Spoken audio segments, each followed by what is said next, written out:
Fun. Hi, I'm Graham Doran, as always, with the Unnamed Bracketology podcast. I've got Kerry Miller here, the co host that's always a part of this show, but today we have somebody very special joining us.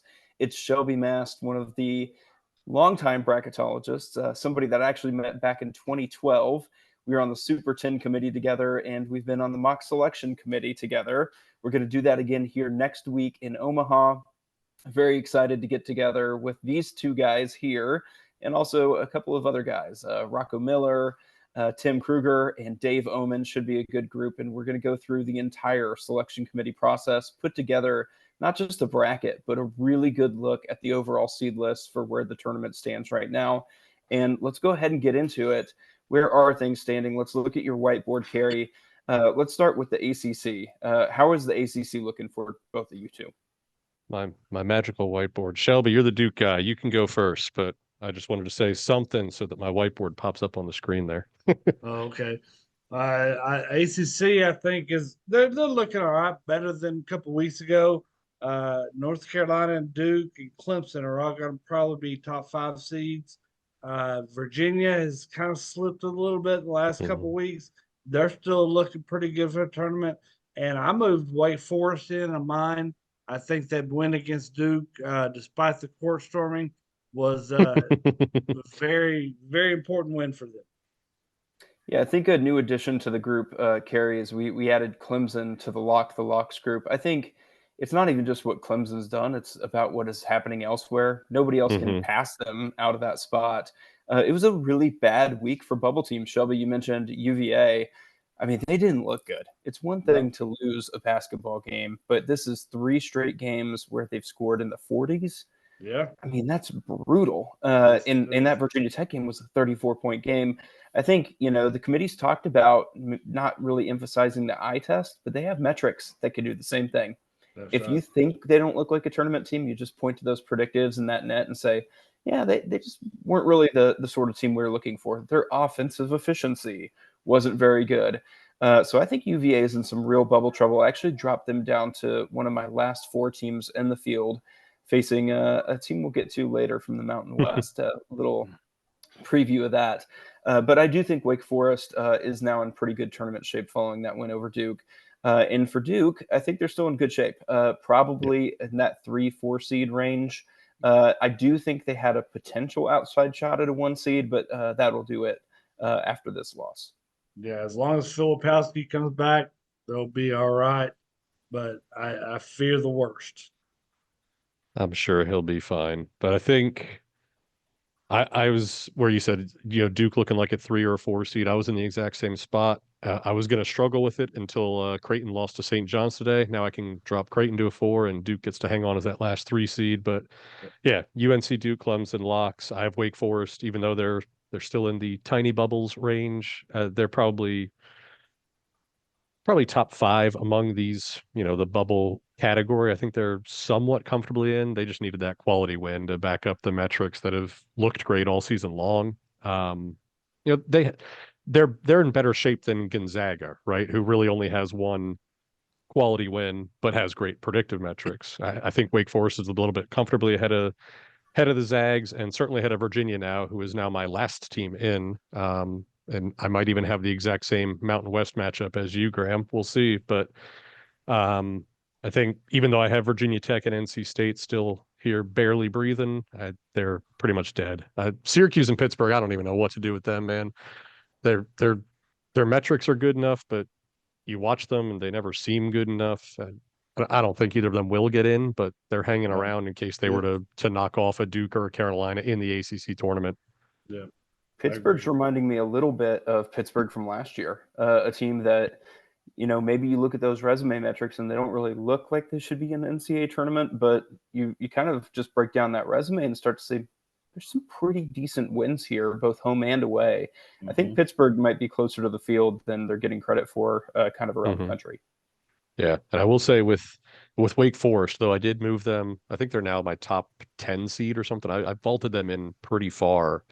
I was looking today with Virginia right on the cut line. If Virginia isn't in, it Wake Forest has 2 wins against the field at home against Duke, at home against Florida, and 7 losses outside the field. Now that's not a metric that the committee has ever used. I kind of died on that hill last year with, I think it was NC State, and kept them out, and then they got in because of a win over Duke. So I got to remember that the win over Duke counts for double, and Wake Forest will get in. But if they were to lose to Notre Dame or Georgia Tech here in these next 10 days, they're still, vulnerable.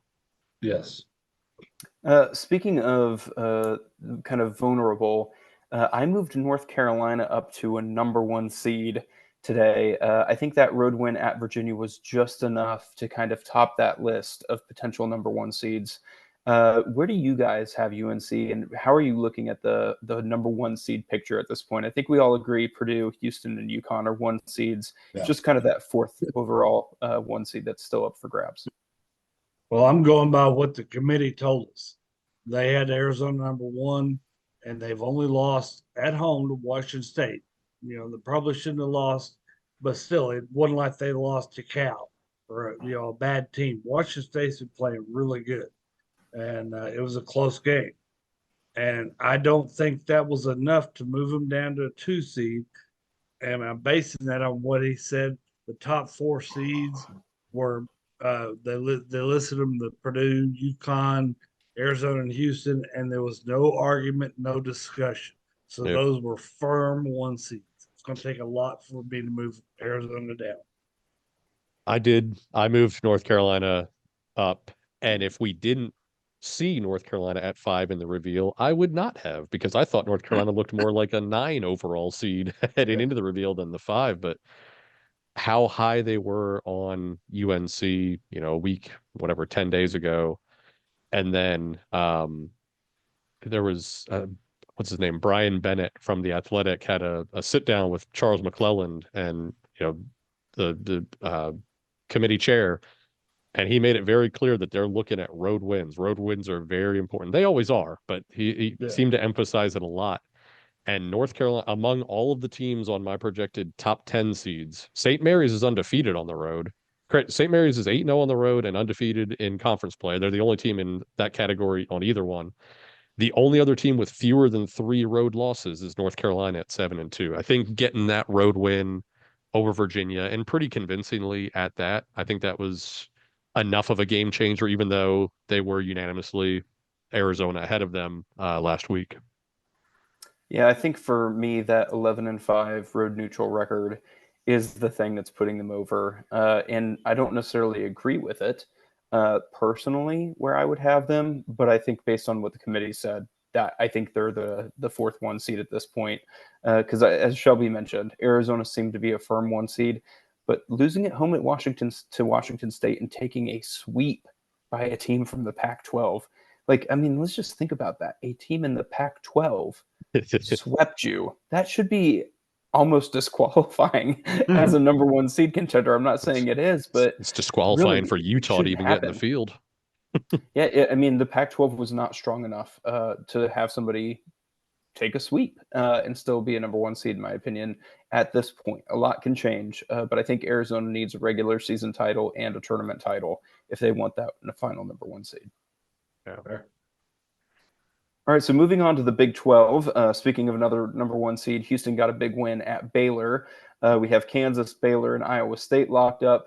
And then in the feel-good category, we have Texas Tech, BYU, Oklahoma, and TCU. I think there's some pretty big results this weekend for the feel-good group. Texas Tech lost to UCF. BYU took yet another loss. Yep. They're starting to mount up. Their net is so good. I know. I hate it. Yeah. Their resume metrics are still okay, but a lot of work at home when you look at BYU. They have not done much road work. In fact, let me see. I had something written down about them earlier today. Their best win away from home is over NC State on a neutral court. That wasn't even a true road win. It's their best win away from home. So BYU, I think, kind of an interesting situation there. Oklahoma, I think, was in real danger of missing the tournament if they didn't hit that prayer of a shot, which is, absolutely a fantastic shot. So credit there. And TCU picking up yet another good win. I think TCU maybe feeling much safer than they were even 2 days ago. 2 days Yeah. ago, I think TCU in good shape. How about Texas Tech? Where do you see them seated? I think they're kind of a tricky team to seed. TCU, let me see where I had them. TCU, I have them as my top 8.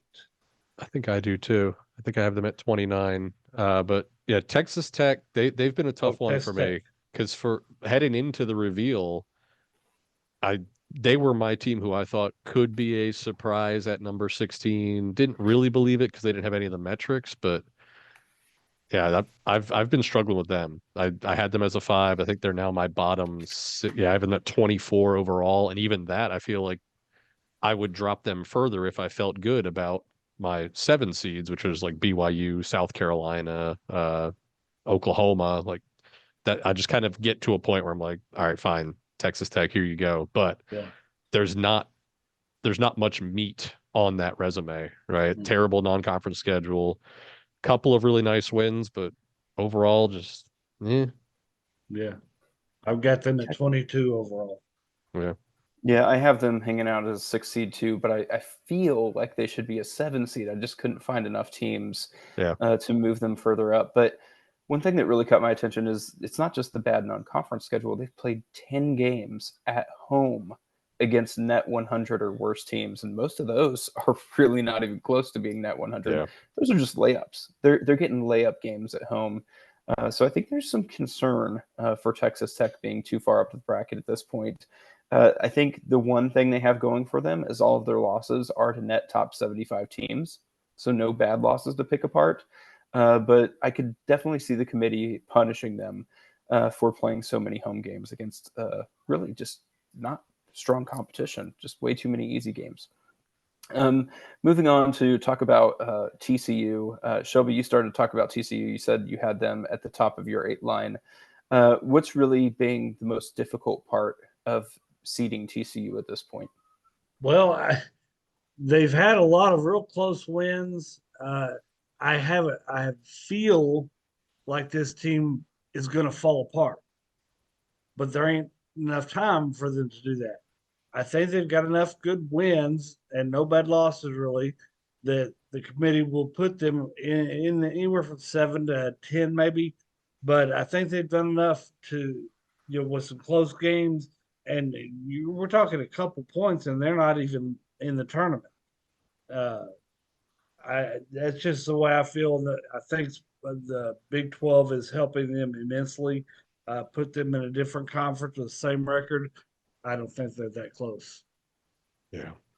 I was looking at TCU versus Cincinnati, not side by side on the seed list or anything like that, but they both entered league play, 11-2 overall, top 40 on Ken Palm, did jack shit in non-conference play. Cincinnati 5-9, Big 12, they're gone now. TCU 8-6, Big 12, looking good. So it's that's kind of what we expected, that these teams that did nothing in non-conference play, if they didn't at least go 9-9, possibly 10-8, especially for, I believe it was Cincinnati had 2 games against UCF, 2 games against West Virginia. They got Kansas State at home. They got who's the other one? Oklahoma State at home. Obviously lost that game. Um, yeah, they were going to need to do a lot, and now, I mean, the Bearcats are dead. I have them still barely breathing, but I think they're actually behind Kansas State at this point. I agree they're behind Kansas State. For TCU, I do think the home win over Houston, especially the road Yes, win yeah, over Baylor, Yeah. those keep them pretty high up the seed list. No losses outside the net top 50. So actually, if TCU is a 7 seed, I'm not comfortable with it. But I could see the committee just really overvaluing those 2 wins. And frankly, they're kind of worth it, right? Like we see what really good teams do at home against Houston, and for the most part, it's not very good. Even this weekend, Baylor got Houston at home, couldn't pull it out. BYU's gotten Houston at home, couldn't pull it out. So I think that win, even though it was at home, will carry a ton of weight for the committee. Moving in to talk about the very final teams you had there, Kerry. I agree with you on Kansas State kind of topping that list at this point. Where do you guys see that final grouping of Cincinnati, K-State, and UCF as far as just barely being around in the tournament picture? I think they're going to be in the discussion, but that's about it. yeah. I I don't don't even know see that it. we'll I think we'll barely talk about any of them next Friday in Omaha. Like Yeah, they're not even that close at all. I agree. I think One I've got team, Cincinnati my final or my first 8 out, but just because I'm running out of teams. Exactly. Yeah. one of the teams that I actually had as an 8 seed before Saturday was Texas, and they lost at Kansas. And no shame at losing at Kansas, but I think that was kind of like a final straw for me, where all those Oh, negative parts of their welcome. resume, Welcome. yeah, You told me they didn't really kind belong of. on the bubble. And now I have them as a 10 seed. That was a big, the margin, I do think, kind of helped push them there as well. Had they kept it Yeah. more competitive, maybe they get a little bit more slack. But Kerry, I know you've had some strong thoughts about Texas for a while. What are you thinking about the Longhorns? It's not even strong thoughts. It's just they did nothing in non-conference play. They got three nice road wins early on, but they were going to need to go 500 in league play to make it happen. I think they're 2 games below 500. I know they're 2 games below 500 against quads 1 through 3, which 3 days ago when I was arguing for Butler on Twitter, everybody was like, "Oh, no team ever gets in 2 games below 500 against quad." All right, well now Texas is there, so are we dropping them out? I mean, I still have them as a 9 seed, but it's getting very, very questionable. I think they need to finish pretty strong. I forget what their remaining schedule is, but I know there's like no gimmies left for them. They're going to Mhm. have to work to seal the deal. Moving on to the Big East, I think we all agree UConn's 1 seed, Marquette's a 2 seed. Creighton is going to be, either a 3 or a 4 seed. So not a whole lot of discussion there. But what about the tiny bubbles over here? Seton Hall, Providence, Villanova, and Butler. How do you see that group of 4 stacking up? I got Seton Hall as a 9, Ooh, Butler, Providence as an 11, just above playing games. Villanova, first team out, and that's it. yeah. I I erased Xavier today now that they're, I believe, 13 and 14 overall. Yeah, I guess if they win out, it's still feasible because they have like the toughest non-conference or the toughest strength of schedule in the country almost. But right. this is the order I have them in: Seton Hall, Providence, Villanova, Butler. But they are all within my last 5 in or first 5 out. I think Yeah, Villanova is my first team out as well. Butler is like my fifth team out, and then Seton Hall and Providence are like battling for that last bye above Dayton. Yeah, I have Seton Hall 1 spot above Providence, and I have both of them as 11 seeds outside of Dayton. I have Villanova as my last team in, actually, at this point, but that's just because I do auto bids differently than the two of you. So Yep. they Yeah, normally would because be I out have for, I Richmond think, in most South people. Florida. So that's I would have Villanova and Texas A&M in if I didn't have Richmond and South Florida in. What do you think about Butler? How realistic is their path at this point? uh, I think they're a nice story, but I got a feeling that it's going to end in the regular season. Uh, I I mean they're better than they have been past few years. Credit Thad Mata, but I just don't know if they're ready yet. That'd be a big, nice step for them. But I've got them in right now. I think that if it ended today, they would be in, not by much, but I don't know if they can, 4 games to go in the regular season. They may need a run to the finals of the Big East tournament, maybe. Yeah. I Uh, think they need to I believe they have home games against St. John's and Xavier and a road game against DePaul, something like that.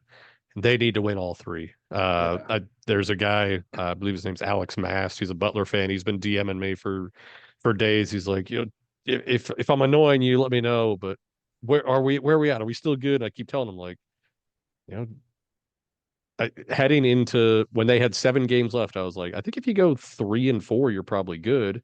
They've just lost the first 4. right. So I think they have to win these last 3 and probably the first game of the Big East tournament at least. And then they'll probably be okay, but who knows about bid thieves and all that fun math. Right. I'm curious how you feel about St. John's compared to some of those teams we just talked about in the Big 12 with Kansas State and Cincinnati and UCF. Do you think St. John's is in better shape than those teams, or do you think maybe Kansas State's in better shape than St. John's? I think they're all kind of pooled together. One of those is going to emerge and get talked about a little bit more. but I don't feel comfortable with any of those getting in right now. Even though St. John's had a nice win today, but the way Patino went off on him last week, I mean, he sounds like he's ready to quit.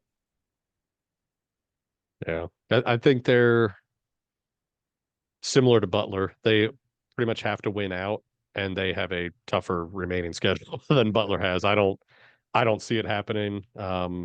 This was finally in their seventh try. They finally got a win over a Yeah, definite tournament team. I I mean, yeah, just the ratio of it, you got to win a higher percentage of your top games than that. So yeah, I don't see it happening unless they win all their remaining regular season games. that's fair. Moving on to the Big Ten, Purdue, Illinois, Wisconsin, Northwestern, they should all be fine. A couple of them locks, a couple of them in pretty darn good shape. Michigan State loses at the buzzer to Ohio State today. How do you see that affecting the Spartans? I moved them down a seed line. I, I mean, they've had so many stupid losses, losses that a tournament team should not have. And you can forgive one, maybe two, but they've lost quad three games at home now. That's not good. And their metrics and all that's fine, and their net rating is fine. But at some point, you got to draw the line and say, look, you've had ample opportunities and you couldn't get it done, so go to the NIT. Yeah. I had them as a 7 seed a few days ago. And then what they lost to Iowa. Now they lost to Ohio State. So they are now my bottom 9 seed. I have them behind both Northwestern and Nebraska, who they lost to already Yeah. this season. 17 and 11 overall. Like you said, they've got some quad three losses. Man, I don't know. Yeah, it's one of those where I don't I don't want them to make the tournament. I don't dislike them, but you're given that many opportunities and you lose. But I'm scared to put them all the way out because I don't think the committee. Yeah. Yeah, I think they're probably in double-digit seed territory at this point. Yeah, One team that could potentially get in, Ohio State, making a late run. We'll see if that could potentially be enough. That yeah, Penn State game, or not Penn State, Purdue game, suddenly doesn't just look like an upset. Suddenly looks yeah, like the start of potentially a late at-large run. yeah. Moving on to the Mountain West, San Diego State is a lock. Utah State, Colorado State, Boise State, Nevada, all listed in feel-good territory. Shelby, do you agree with that list, or do you think any of those teams should be somewhere else? I feel good with all five of those. It was six teams until last night. Yep. Uh, but I'm very high, not seating wise, but I've seen a lot of Mountain West games. And those have been fun games, been good down to the wire, some overtime games. I get excited when I see Mountain West is coming on tonight. One thing I wonder about is I moved New Mexico down to my last 4N playing Virginia after that home loss to Air Force. Just that's the sort of loss that the Mountain West teams that have been competing for a tournament bid haven't been taking all year. And then finally, right when the six bid Mountain West looks like it's going to actually happen, that's when one of these losses happens. One thing I wonder about, Nevada got swept by New Mexico. New Mexico looks like they may be headed out of the tournament. Is it possible New Mexico drags Nevada back with them? And the committee looks at it and says, well, Nevada, you got swept by New Mexico. New Mexico's not a tournament team. Is that a possibility to the two of you? I think it is, but I don't think that'll happen. I think Nevada has done enough elsewhere to get a bid and to be a single digit seed. I'm comfortable with them up there, but I don't Mountain West, they're not a Power Five conference, so I was wary about having San Diego State on the 4 line last week just because they're from the Mountain West, but they respected them enough to have them there, so I feel better about where I have other teams seated. Yeah, I don't know that that would be so much a discussion in the committee room that like, oh, if New Mexico's not in now, these wins aren't as valuable, right? Like whether New Mexico is the 35th best at large candidate or the 38th best, like those are still similar valued results. I don't think New Mexico is going to fall so far out that those ever become questionable losses for Nevada. I think it's if New Mexico misses the field, it's not because the committee doesn't think they're good enough. It's because they just screwed up too many times. Yeah. Speaking of screwing up too many times, UNLV, I believe, is 14-10, if I remember correctly. But they've got some good wins. Do you Yeah. think UNLV has a legitimate shot at the bracket? Not at large. I'm going to say yes, they do because the tournament's on their home court, but that hadn't really helped them out the past few years. But they look like a better team this year, and I used to hate UNLV because of UNLV, but they're a different team now, and I I have respect for them, and I like the coach, and so I'd like to see him do something. You get to the tournament finals and get yourself in the discussion. I think they've got a shot because they have where are they even at on my I don't even know if they're on my spreadsheet here, but I think they have 4 quad 1 wins. I know they have that great win over Creighton by like it was like a 23-point game. I know it was on a Wednesday during finals week or whatever, but still counts. It's still a great win. And they seem to be knocking off all these other 6 Mountain West bubble or Mountain West at large teams just seemingly on a weekly basis. I don't know. I think there's a chance if they were to win out. Again, I'm not looking at their schedule, but I've got them barely breathing for a reason. But Yeah. before we go to the SEC, let me just say we got 3 minutes of meeting time here because I don't have Zoom Pro. Do we want to make this a two-parter rather than trying to speed through this shit? I'll just send you guys another meeting invite and we'll set it up again. That's fine. Sounds All right. good. So let's move through to start the SEC and just talk about the first section, No, and then we'll call it I'm quits. telling you, we're gonna start Yeah, another one, and then I know. I was just we'll gonna just say pick the it up in a locks and the minute. locks. Fine. We will see you all in just a moment. Part 2.